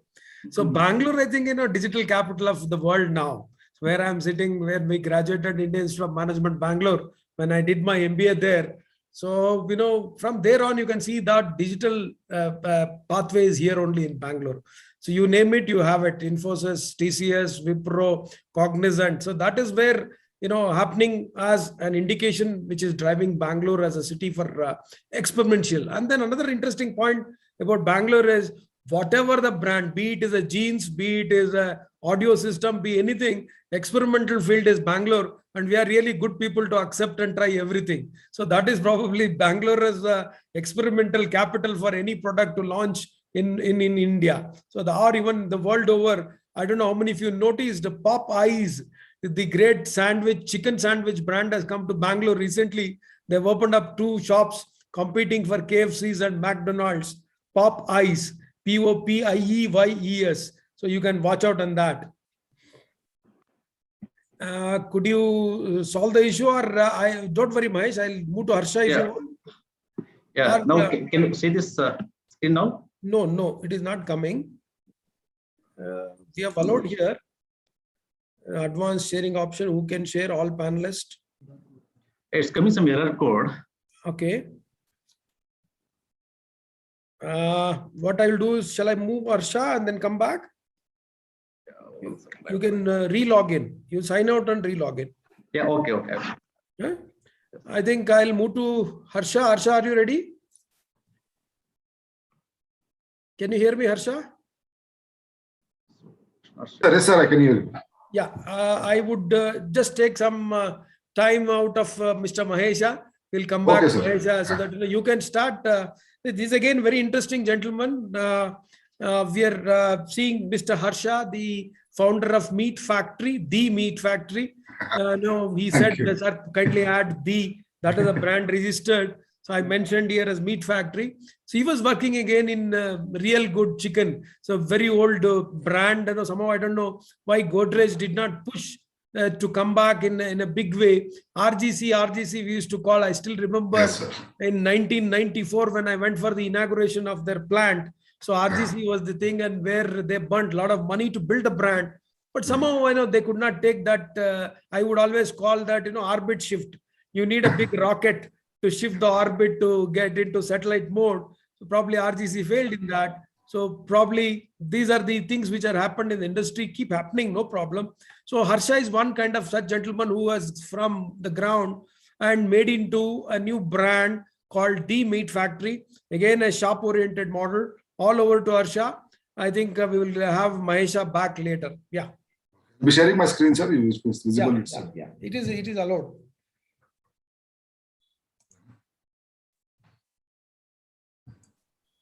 Yeah, your screen is popping up. Yeah, go ahead.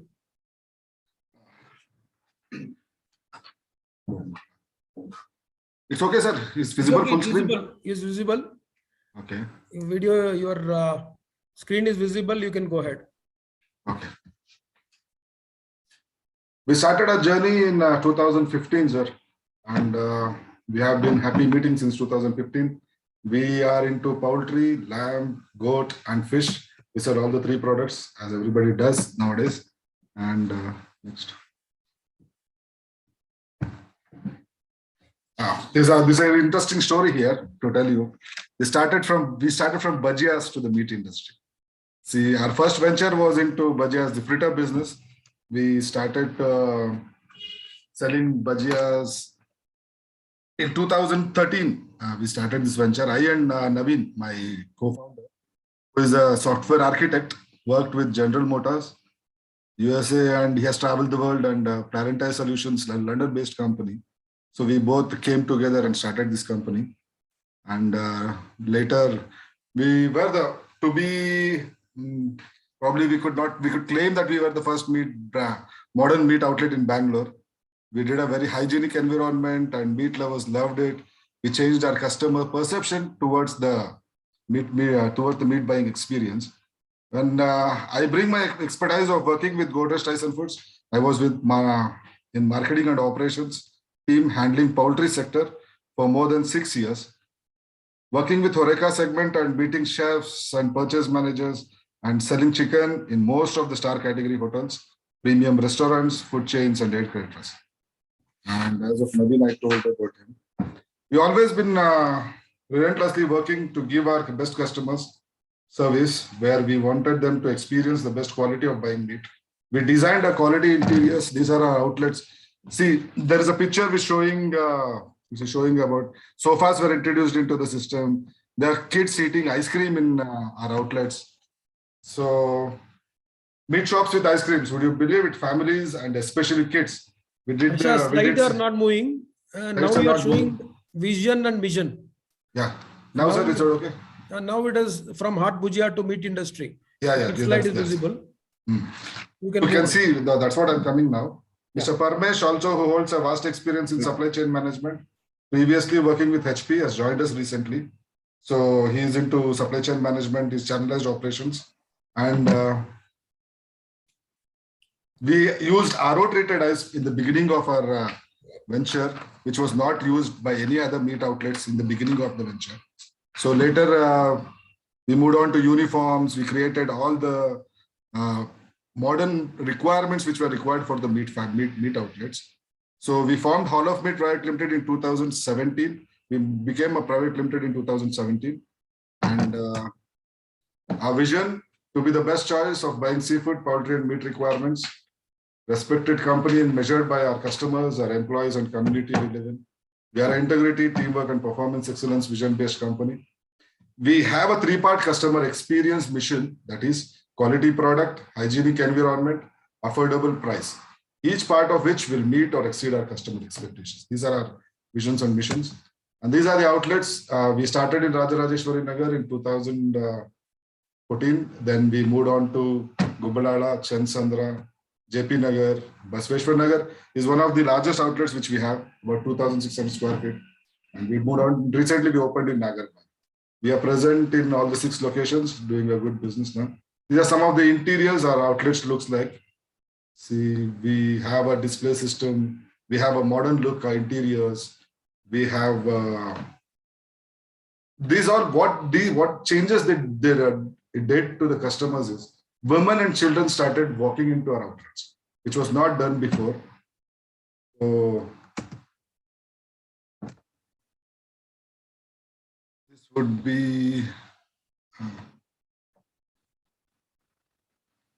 We have a more the differentiation from the other companies. What we feel is we have a more customer-centric approach. We get what customers want, and we turn them into their needs. We are consistent in our product delivery. See, from the beginning, we have been maintaining this consistency in all kinds of quality product, the size customer wants, the SKUs the customer wants. As mentioned by the other panelists, there was no lollipops, there were no drumsticks, there were no boneless to be given. So these were introduced into the system. We are always passionate about what we do. We work on a very minimal operational cost. So reinvent in changing business environment has been always with us. We have been, what is going on in the market, as every other panelist told, the change is happening. So we are reinventing in our business right now. We are moving into a different model now. So urge to learn and implement and explore the new opportunities has always been there. And here is an interesting fact that I just wanted you people to know. This was written about 2 years back by one of our clients who had visited the shop. This is in Arabic, which has been translated into, see, how people recognized us. This is what I just wanted to know. Tell you guys, her shop with halal meat was mentioned by him. There's a fresh fish was found in the terms of cleanliness, and shop was very neat. So it's a beautiful and modern outlet. This was the customer who traveled from UAE. Probably he was having his medications in one of the hospitals. So he had traveled for his healthcare, and he had written a review on this. So just wanted to share it, how the brand and how the poultry industry is moving towards the higher steps. And these are the companies which have helped us till date. Belchic being the most immense support till date. Timely deliveries have been happened from them. Their stock fulfillments and quality products. We have new vendors added up because we are expanding in future. So Shanti and Purna, we are buying chicken from them. We have direct sourcing of fishes from all the coastal bases on seasonal basis. Mutton are naturally reared. This is a very unique step we have taken in our company. These muttons are all handpicked by the experts. We have vets in our system who pick mutton on a expertise basis. Now we have turned up, we have also partnered with Captain Fresh for our meat and fish requirements. So, sir, this is one thing I just wanted to tell you, what we don't have right now in our system. See, we don't have a governing body in the processed meat sector. So something should be done about it. So, and also we need to create awareness on safe consumption of our processed meat. What is happening is live birds are a different sector. Okay, we have the FSSIs, we have the SAP certificates, but customers are not aware. People are still skeptical about it. They still think that consumption of what we have said, the processed meat, is not good for their health, or we are trying to, from the beginning, from past 6 years, we have been educating the customer about processed meat, but still the 95% of the market is on live bird. People feel, why is that 95% is still there? Why we are not able to capture is, we are not communicating the safe consumption awareness to the customers. We just, some governing body with an authentication should tell them that these are safe consumption. This meat is safe, very safe for the consumption. Right. We have to go through a scientific approach, establish networks. As other panelists suggested, we are not meeting each other regularly. So I just wanted us to establish our network, channelize partnership. And one more thing I would request you to do is the waste management system, which has been not taken care of in Bangalore. Most of the, what is happening in the, we produce most of the waste. There is fish waste coming up. There is chicken waste coming up. We as processors, we don't have the chicken waste, but fish waste, once we clean the fish, there are offals which has to be disposed in the right way. Yes, there are bodies which take care of, but this can be utilized as say your manures or your fertilizers, which should be taken into a part. This is what I just wanted to communicate. Thank you, Harsha. You can that's it. If you stop it. Stop. Okay. Thank you. You need to stop the screen sharing. Stop. Okay. Yeah, we are back. And thank you, Harsha. And he mentioned it to the audience and the panelists.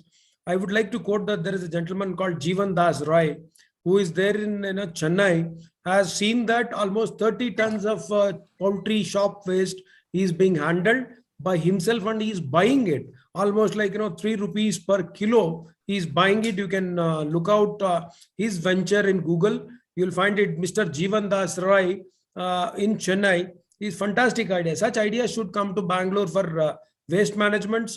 And as Harsha mentioned, definitely we are here to network you all. And this is the first roundtable as a great momentum I'm creating, that every probably every yearly once or twice, depending upon your conveniences, we can host many more. This is just to begin with the 10 in surrounding Bangalore area and other cities who are leaders.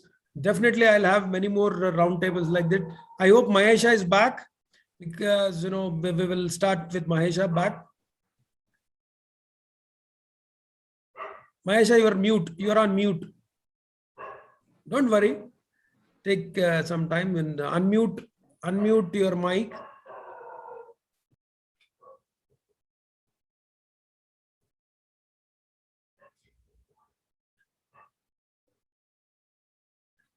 Can you unmute Mr. Mahesha?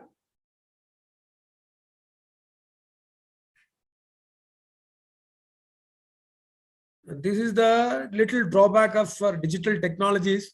As somebody was mentioning, sir, sab log saath mein milna hai. So we will host you in some 5-star hotel in the future. Probably we have a great institution called Vets in Poultry VIP and IVPI.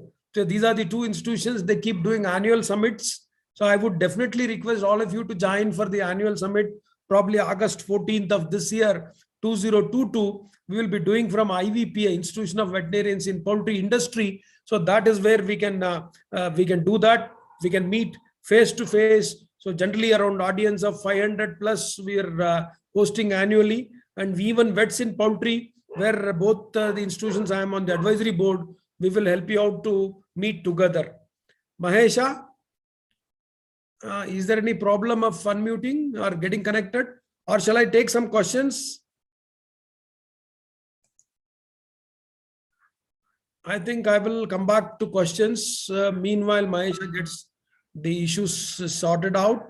Once the issue sorted out, you can come back. I will request all the panelists to put on your. Yeah, sir, I came back now. Sorry. You came back. Very good, very good. Don't worry. Don't worry. Yes, sir. Keeps happening. You can share the screen. Yeah, just I will try now, sir. 1 second. Don't worry. Okay.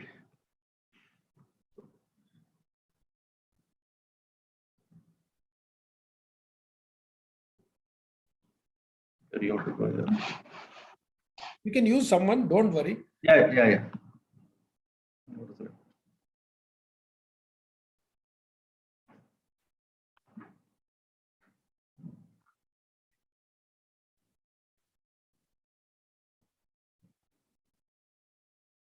The next one, right?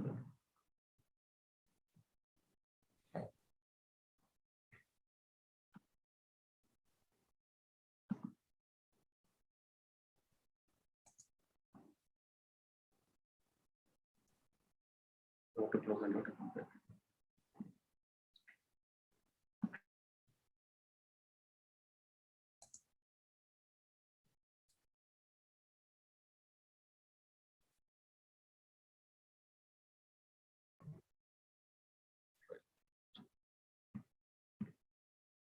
Otherwise, you can speak extempore, Mahesh. If it is Yes, a sir. problem, don't worry.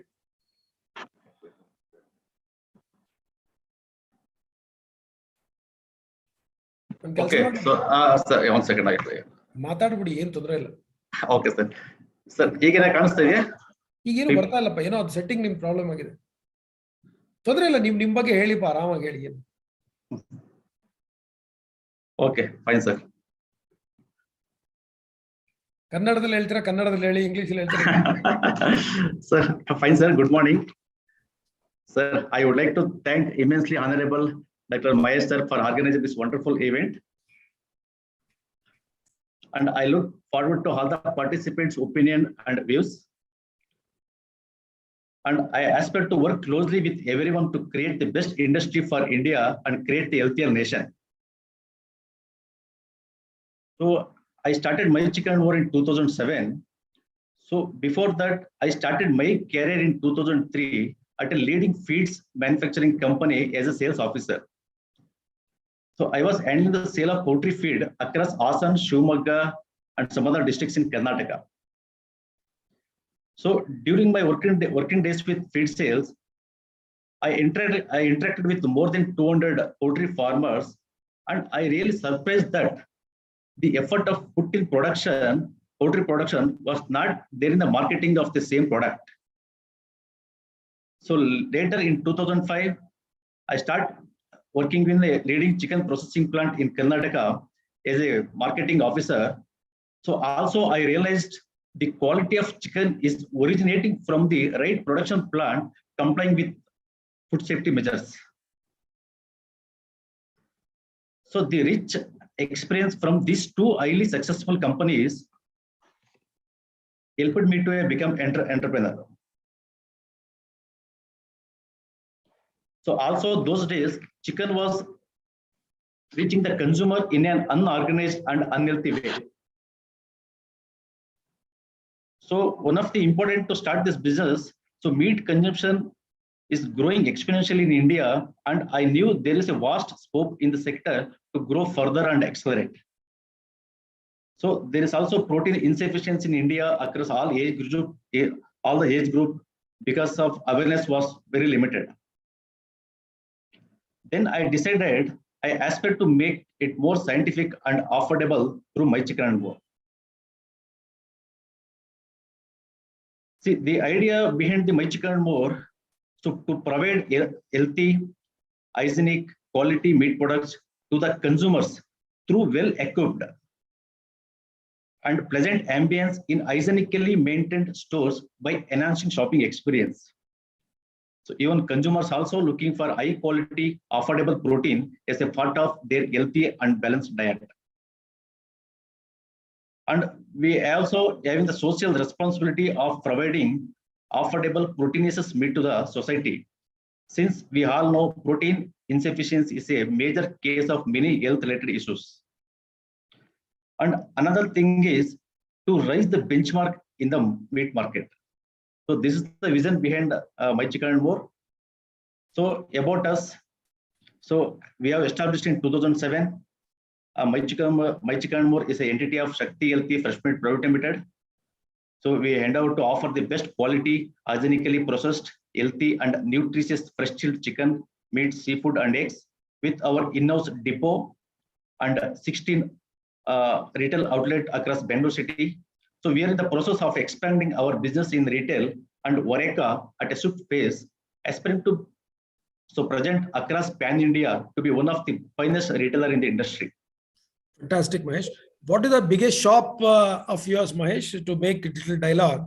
So what is the biggest shop you have in Bangalore? We have biggest shop in the Innur Bangalore Road. It's almost more than 2,500 square feet. And actually, unfortunately, I couldn't share the photos and some of the. Don't worry, they will watch you in your website. Yeah. So I thank you so much. I think now we'll just have to take some questions. If you have anything to add, you can add. Otherwise, request just all the panelists to come back with video. Just 2-3 minutes, I'll finish my complete discussion. And we have set our mission to serve people with healthy, hygienic, and professionally tested chicken, seafood, meat products from well-equipped, clean, and hygienically maintained outlets across over the country. And we have set our vision to see My Chicken and More expand all over India and aim to make household brand name. So with our vision and mission, we started our first outlet in Ramurthy Nagar and with the support of customers and trust. So we expanded all over the Bangalore in 2009 Nagarbavi and 2010 Vijayanagar. So like that, and we have opened our biggest outlet in 2020 in Innur Bangalore main road. So which is there almost 2,500 square feet. And we also in-house warehouse. So there we have trained workers and automated equipments and inspection and testing connected by the QC team. So quality inspector are in every level monitoring the process to ensure the chicken we eat is safe and complies the food safety measures. So we have dedicated temperature controlled vehicle to reach meat product to our stores. So and as of now, we are serving a growing family of happy consumers. So we have served more than 1 year plus consumers with 93% of repeat customers. And we can think that still why customers are preparing in-store shopping. So when customers are coming to in-store shopping, so they can interact with the product and with our butchers. So as we know, in our India, we have so many communities. So if customers coming from Bangalore, you want some Bangalore style cut. If customers coming from Kerala, you want some Kerala different cuts. And you want the chicken, we have different cuts, maybe small piece, medium piece,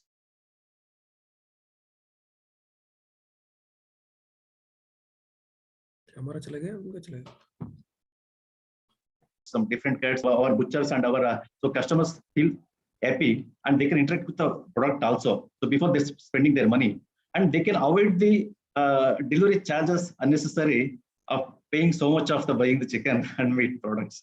I could say about that. Thank you. Yeah, and we have very good feedback from our customers' reviews, almost more than 4.6 and 4.7 ratings from all over the outlets. And we are very good in awareness of campaign. So we are not only doing only advertisement about the offers. So we are very keen in that. So we are marketing about the product and even industry products, how it is benefit to the health and nutrition values, all these things.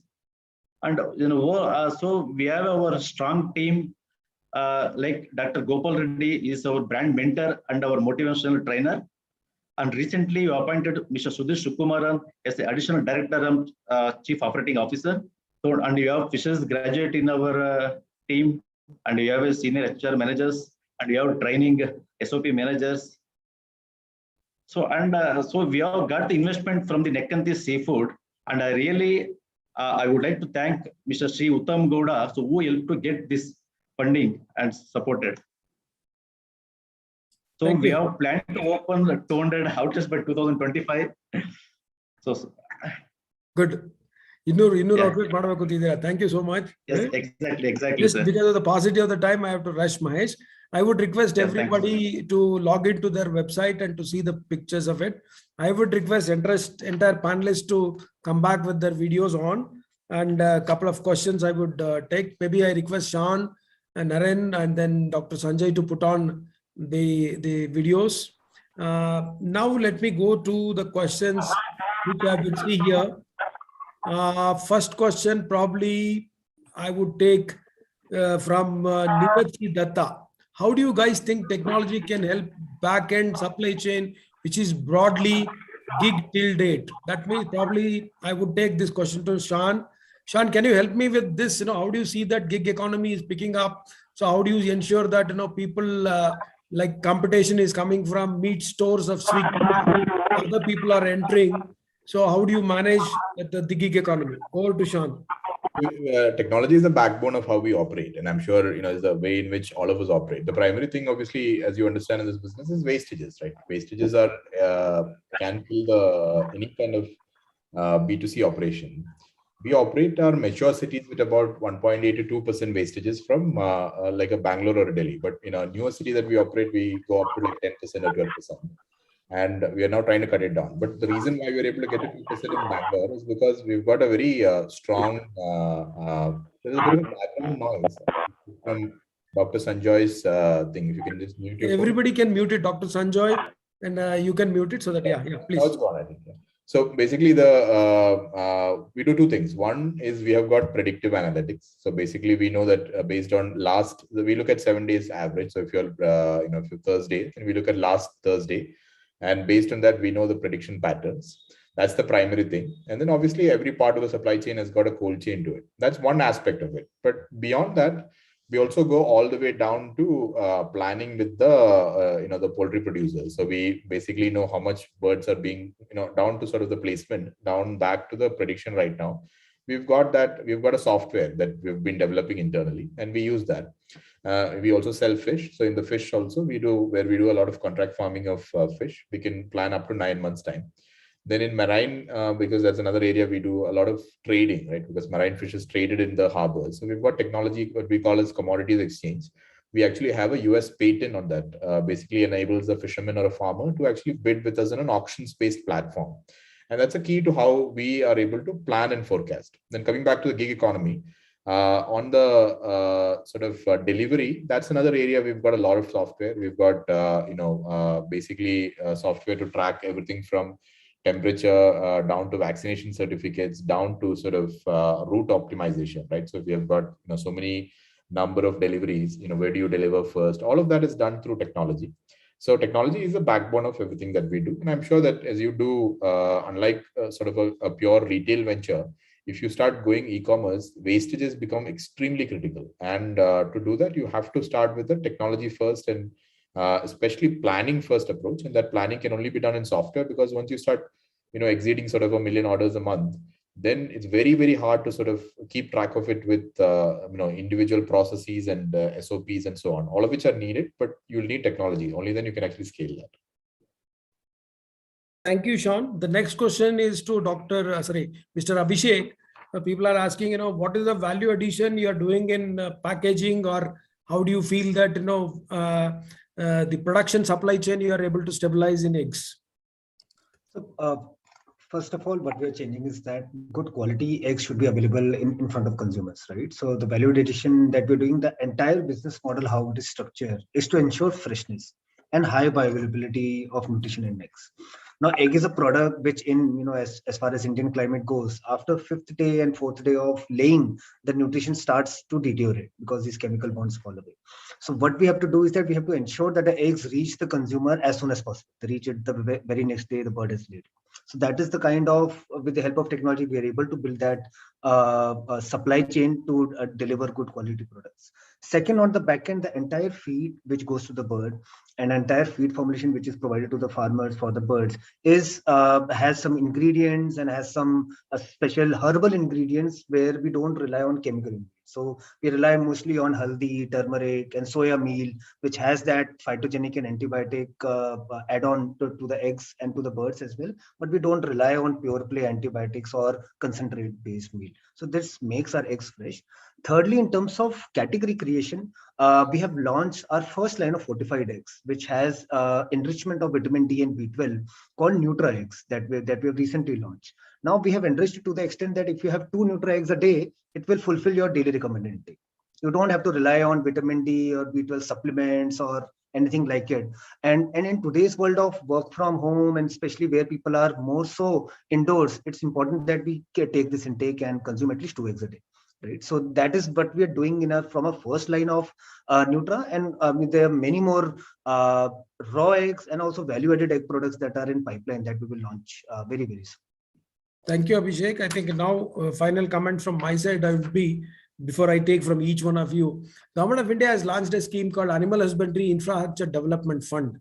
Probably everybody is aware of it. And as Abhishek placed on record, NABARD is also coming forward. NABARD has funded Abhishek's egos and even Nishant Chandran's tender cuts. So now we are happy to help you all through Animal Husbandry Infrastructure Development Fund. That is a 3% interest subvention.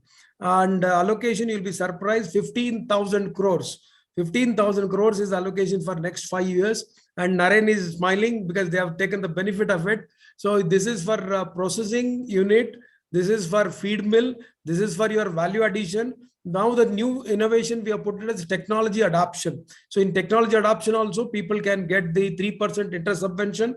So like, if you take 1 crore, probably if you have to pay 12 lakhs of interest at the rate of 12%, you'll be paying only 9 lakhs. That is 3 lakh saving for every crore. It can be long-term capital, 7 years, 6 years term loan. That is the first thing. Next thing is NLM, National Livestock Mission. So in this also, we have got a couple of innovations which everybody can utilize it. And the beauty of today's technology is digital. So you can ask Naren, they have taken the benefit of the scheme. Sitting at home, you can apply. It is as good as your passport application. Make ready all the documents, upload it. You will get a user ID password. Through that, the entire soft copy will move to state government, central government, bank of your choice, and a sanction also comes online. So I will repeat here. It is the website is ahidf.udyamimitra.in. So this is the website for AHIDF. NLM, National Livestock Mission .udyamimitra.in. Just Google it. You will find it user friendly. Sitting in the laptop where I'm doing right now, you can apply online. So this is the initiative which we are extending. I'm very, very happy. Before I take the final note from Naren and then Dr. Sanjay, Mr. Harsha and Mahesh. First, I'll go to Naren. Final concluding remarks. We have 3 minutes to close it at 12:30 sharp. Well, I think it's fantastic to be on this panel. And it's so exciting as a producer to see so many bright minds and people bringing in so much resources to finally organize the industry. I think as producers, I mean, I can speak for all my colleagues from the industry. We couldn't be more happy if the industry gets organized and there's higher realizations for the producers. So, I mean, apart from that, the journey of building and modernizing the retail meat buying experience in India has been absolutely fantastic for us. We have grown leaps and bounds, and it's an investment for the future, and one that every producer should get into. I keep saying that. Instead of growing your breeding farms and hatcheries and feed mills, please put aside some money for retail operations in and around the village or city that you're operating in. Okay. And enough and more knowledge out there to help you. Thanks. Dr. Sanjay, final remarks. So my remarks is not much. Whatever I heard from you, Dr. Mahesh, we would like to take advantage of all those that you said. And it was a learning for me as well from all of you, all the panelists that you spoke. And like I said, we should come together and we should leverage the strengths that all of us have together. And we can get into the unorganized sector more and be big tomorrow. Thank you. Anything, Mahesha? Yes, sir. Sir, once again, thank you so much. Sir, and actually here we want to encourage the new entrepreneurs about this concept and model of business, from the right of selecting the outlet and selecting the right choice of production, processed chicken, and opening the new outlets. So I think we have to educate the more and more new entrepreneurs to this industry. So otherwise, so only few companies can't handle the whole of our nation. As we know, we have more than 140 crores. So if we encourage the new entrepreneurs, definitely we can achieve the best things in our industry, sir. That's what. Thank you, Harsha. Anything from Harsha? Sir, I just wanted to thank you for all the opportunity which you gave us, and just a thought, sir, which if we could contribute towards farmers and fishermen in some way, which we can, and steps could be taken for that. Yeah, which will help them in future also. And also, this all put together, we could do something for the farmers and the fishermen. They are in need of all this. Thank you. Final comments from Abhishek.